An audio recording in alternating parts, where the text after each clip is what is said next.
السلام عليكم ورحمة الله وبركاته. مباراة المغرب وسوريا في كأس العرب الدور الثمانية، صراحة مباراة كانت جميلة جدا بين المنتخبين كما توقعت.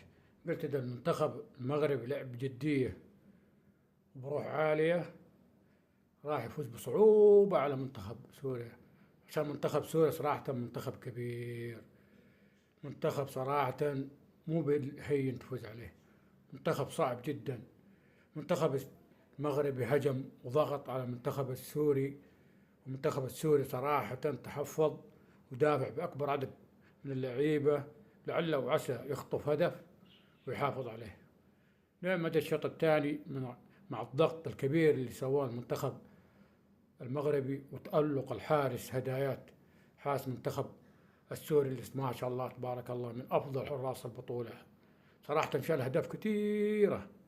ليه ما واحد دقه بعين؟ شكله والله شكل واحد دقه بعين، ما ادري المعلق ولا واحد من الجمهور، ما شاء الله تبارك الله عليه، بس غلط غلطة بسيطة وجاء منها الهدف الأول للمنتخب المغربي اللي سجله وليد أزارو، اللي صراحة أنا افتكرت إنه اعتزل.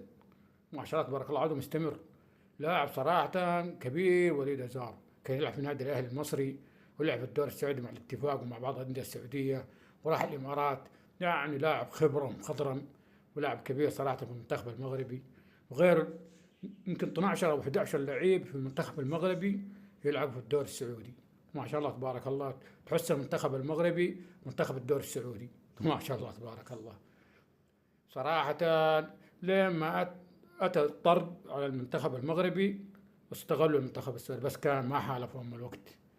مع الضغط السوري انتهت المباراة بفوز المنتخب المغربي، وصراحة مبروك ألف مبروك للمغرب وجمهور المغرب، وهارد لك للجمهور السوري، صراحة قدموا بطولة كبيرة، وألف مبروك للجمهور المغربي. وكما يقولون مبروك علينا،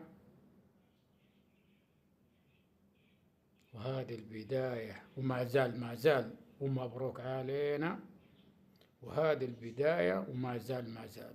المبروك المنتخب المغربي.